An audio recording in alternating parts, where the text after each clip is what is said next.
Imagine standing at the edge of a shimmering pool, the air thick with the scent of salt water and anticipation. The crowd buzzes with excitement, their eyes fixed on a creature that embodies both grace and power. An orca, a killer whale, its black and white form slicing through the water like a living symphony. For decades, theme parks like SeaWorld and Loro Park have captivated millions with these majestic animals, their performances a blend of awe and wonder. But beneath the surface of these spectacles lies a darker truth, a story of trust, tragedy, and the fragile line between human and animal.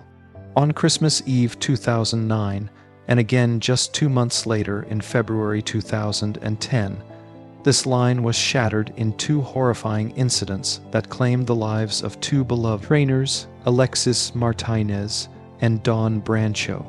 Their stories, intertwined with the lives of the orcas Keito and Tilikum, are a haunting reminder of the beauty and danger of keeping wild creatures in captivity. In the heart of Tenerife, Spain, Loro Park sparkles under the golden Canary Island sun. Its sprawling grounds, lush with tropical plants and alive with the chatter of tourists, are home to one of the world's most famous orca shows. At the center of this spectacle is Keito, a 14-year-old killer whale whose life has been defined by the walls of his concrete tank. Born in 1995 at a SeaWorld park to Kalina, the first orca ever born in captivity, Keito's existence is a product of a carefully controlled world far removed from the wild. In the open ocean, orcas travel hundreds of miles, dive to depths of over 1,000 feet, and live in tight, knit pods bound by complex social bonds. For Keito, however, the ocean is a distant dream. His world is a chlorinated pool, its boundaries unchanging, its rhythms dictated by human schedules. Keito's life began in a SeaWorld tank, his mother Kalina a star performer in her own right. From his earliest days, he was groomed for the spotlight, his massive body trained to leap, spin, and splash on cue.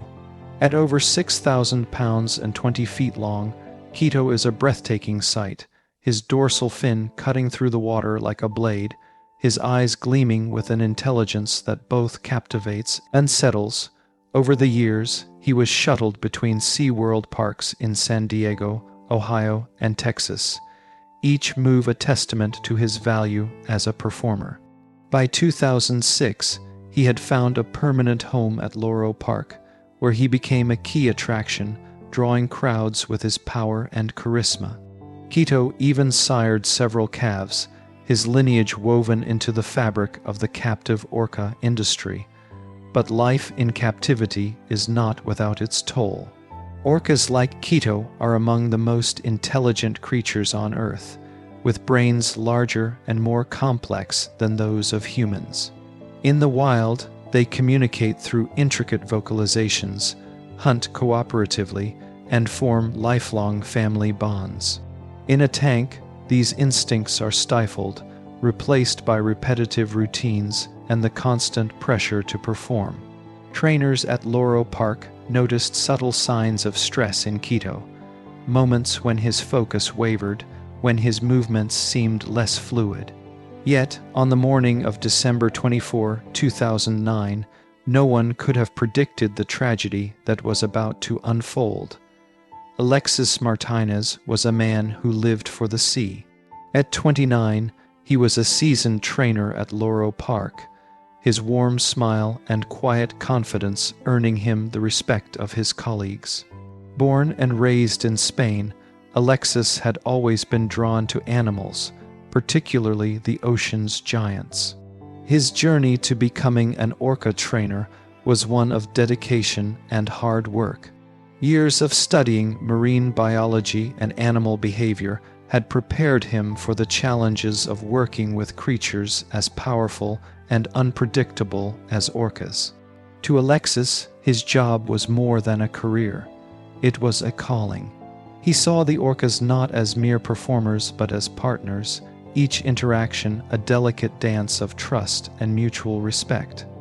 Alexis had worked with Keito for years, their relationship built on countless hours in the training pool.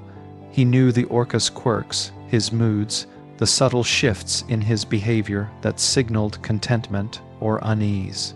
To those who watched them together, it was clear that Alexis and Keito shared a bond. Alexis would often talk about the intelligence of orcas, their ability to understand complex commands, their capacity for emotion. He believed in the power of positive reinforcement, using rewards like fish and praise to shape Keito's behavior. To the outside world, their partnership was a testament to the magic of human-animal connection, a cornerstone of Loro Park's dazzling shows. On that Christmas Eve morning, the air at Loro Park was festive, tinged with the excitement of the holiday season. Families poured into the park, their children clutching souvenirs, their cameras ready to capture the Christmas show. Alexis was in high spirits, preparing for a rehearsal in the training pool, a smaller, quieter space where trainers and orcas worked on new routines away from the public eye.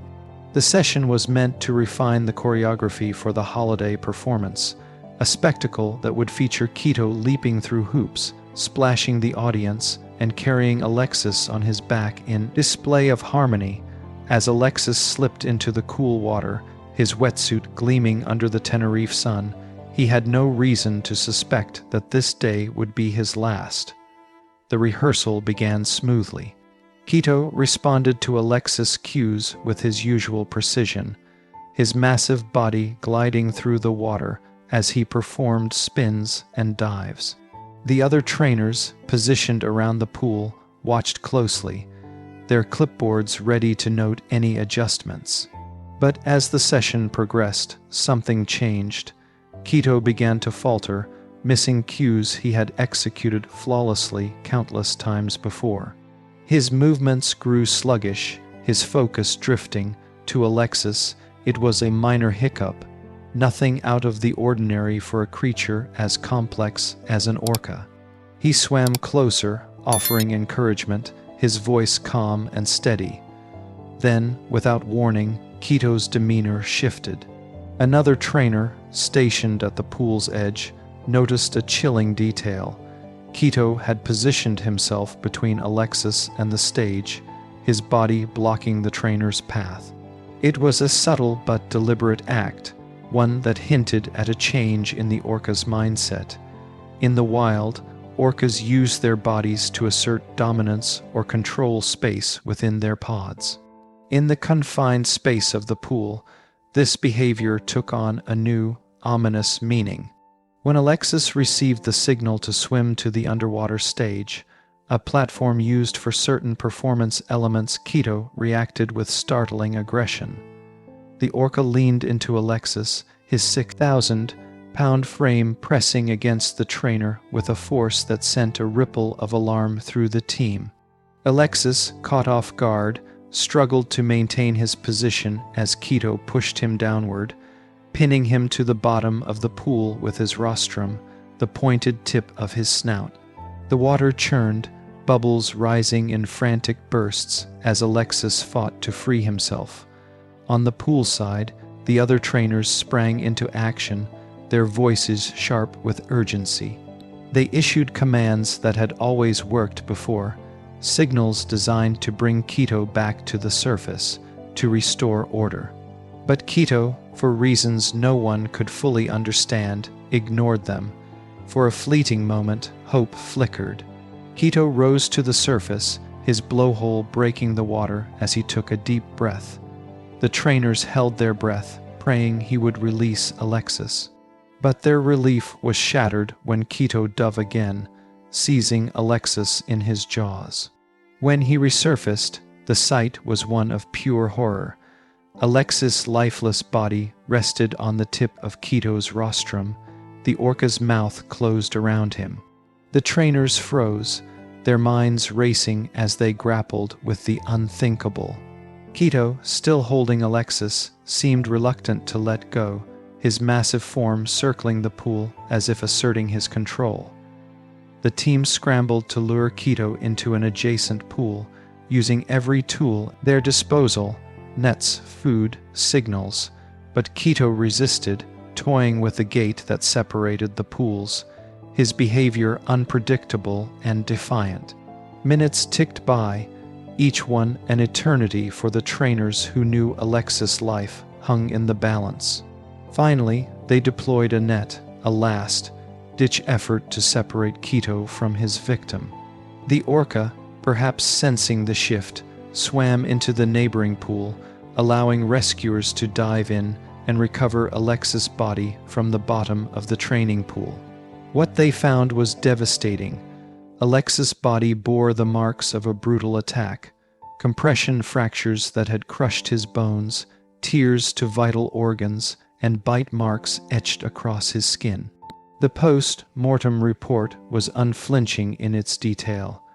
Alexis had died from grave injuries sustained by an orca attack. The 29-year-old trainer, whose passion for marine life had defined his life, was gone.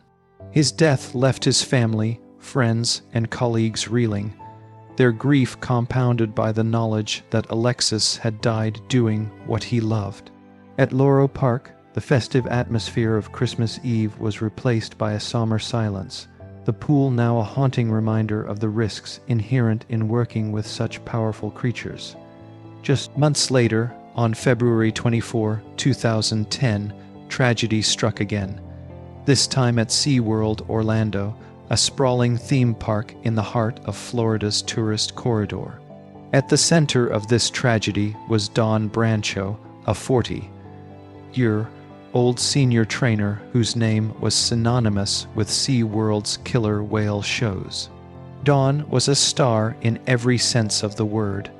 Her face adorned billboards across Orlando, her smile a beacon for visitors eager to witness the magic of the Orca performances. To those who knew her, Dawn was more than a performer. She was a woman whose love for animals had shaped every aspect of her life. Born and raised in Indiana, Dawn had been fascinated by the ocean from a young age.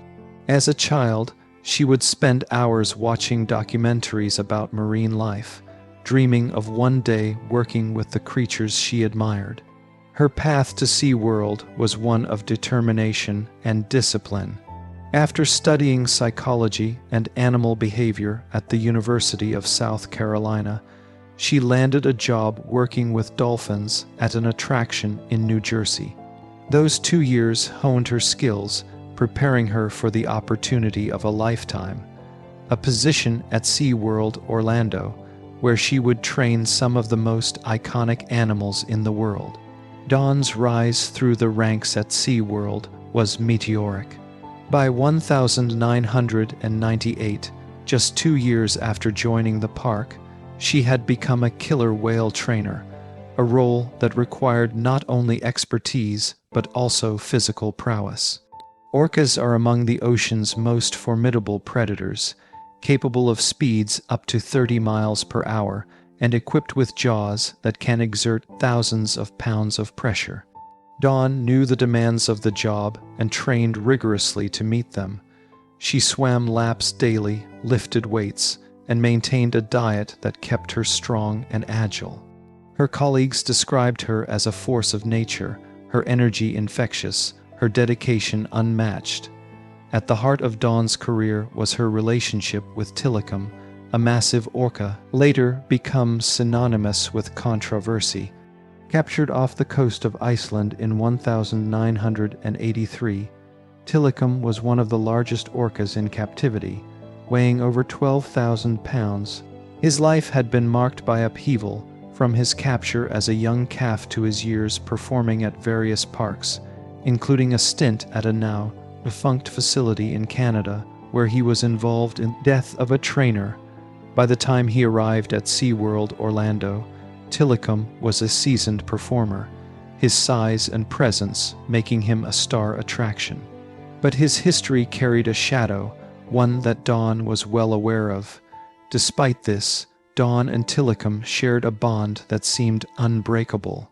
She spent countless hours with him, swimming by his side, guiding him through routines, and building a relationship rooted in trust.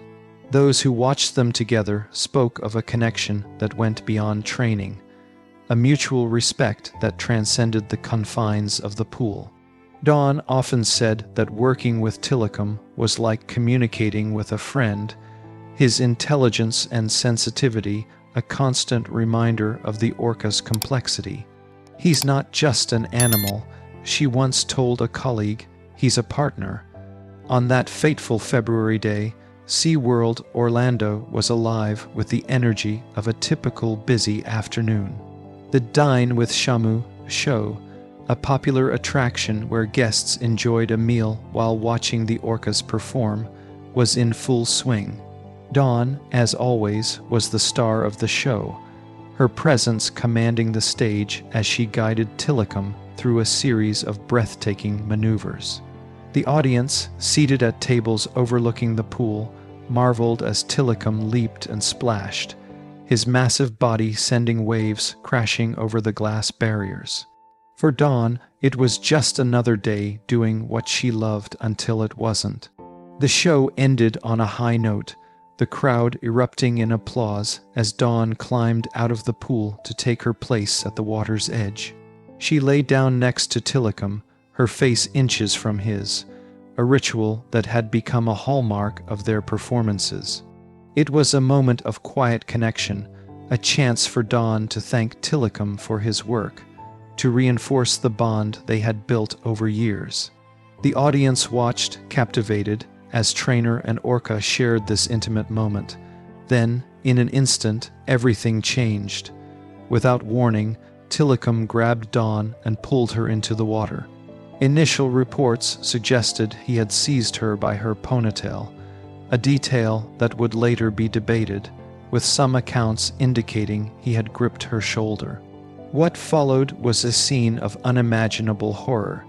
Tillicum, for reasons that remain a mystery, unleashed a prolonged and violent attack. Dawn, a skilled swimmer and experienced trainer, was no match for the orca's strength. Her body was subjected to a relentless assault. Her left arm was torn from its socket, her scalp was ripped away, and her spinal cord was severed. She suffered broken ribs and a broken jaw, her injuries a testament to the sheer power of the creature she had trusted. For 45 agonizing minutes, Tillicum refused to release Dawn's body, clutching it as he swam through the pool. Trainers, their faces pale with shock, tried everything to intervene: nets, food, signals, but Tillicum was unyielding. The audience, initially unaware of the severity of the situation, began to realize something was terribly wrong. Whispers turned to gasps as the reality set in.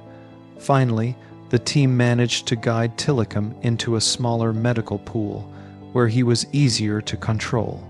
Only then did he release Dawn, allowing rescuers to recover her broken body. The post-mortem was a grim catalog of trauma. Dawn had died from a combination of drowning and blunt force injury. Her death sent shockwaves through SeaWorld and beyond, a stark reminder of the risks trainers faced every day. For those who knew her, the loss was incomprehensible. Dawn had been a beacon of light, her passion for her work matched only by her love for the animals she trained. Her death left a void that could not be filled, her absence felt in every corner of the park she had helped define. The deaths of Alexis Martinez and Dawn Brancho were not isolated incidents, but part of a larger reckoning for the marine park industry. In the wake of Alexis' death, Loro Park faced scrutiny over its safety protocols and the welfare of its orcas. Keito, owned by SeaWorld, was kept in his pool, his performances continuing despite the tragedy. But the questions lingered. What had triggered his attack? Was it stress, frustration, or a momentary lapse in his training? Experts pointed to the unnatural conditions of captivity. the lack of space, the repetitive routines, the absence of social bonds, as potential factors. Orcas, they argued, were not meant to live in tanks, their intelligence and emotions too vast for such confined spaces. Don's death amplified these concerns. Tilikum, already linked to 2 previous human deaths, became a symbol of the dangers of keeping orcas in captivity. The 2013 documentary Blackfish, which chronicled his life and the broader issues of the orca industry, sparked a global outcry. Audiences were horrified by the footage of Tilikum's listless behavior, his hours spent floating at the surface of his pool, a behavior known as logging, that experts associate with boredom and depression. The film also highlighted the physical toll of captivity. Tilikum's dorsal fin, like those of many captive orcas, was collapsed, a stark contrast to the upright fins of wild orcas. Public pressure mounted, and in 2016, SeaWorld announced a historic decision. It would end its orca breeding program, ensuring that the current generation of captive orcas would be the last. The company also partnered with the Humane Society of the United States to advocate against commercial whaling and seal hunts, a move seen as an attempt to repair its tarnished image. Tilikum, confined to a back pool for much of his remaining years, died in January 2017, his life a poignant reminder of the cost of captivity. The stories of Alexis and Dawn are more than tales of tragedy. They are a call to reflect on our relationship with the natural world. Both trainers were driven by a love for orcas, a desire to connect with creatures whose intelligence rivals our own. Alexis, with his quiet dedication, and Dawn, with her radiant passion, embodied the best of what it means to work with animals. Yet their deaths exposed the risks of that work, the fine line between trust and danger that defines human-orca interactions in captivity. Keito and Tilikum, too, are central to this story. Born or raised in captivity, they lived lives far removed from the wild, their instincts shaped by human demands. Did Keito's attack stem from a moment of frustration, a rebellion against the confines of his tank? Did Tilikum's bond with Dawn falter under the weight of decades in captivity? These questions remain unanswered, but they force us to confront the ethics of keeping such intelligent creatures in pools for our entertainment. As you listen to this story, imagine the weight of the water, the power of the orcas, the courage of the trainers who stepped into their world. Alexis and Dawn gave their lives to a dream, a vision of harmony between humans and animals. Their legacy challenges us to ask, at what cost do we seek to tame the wild? And what can we learn from the creatures who share our planet, if only we listen? If you enjoy this video, please like, subscribe, comment, and share this video with a friend. See you in the next video.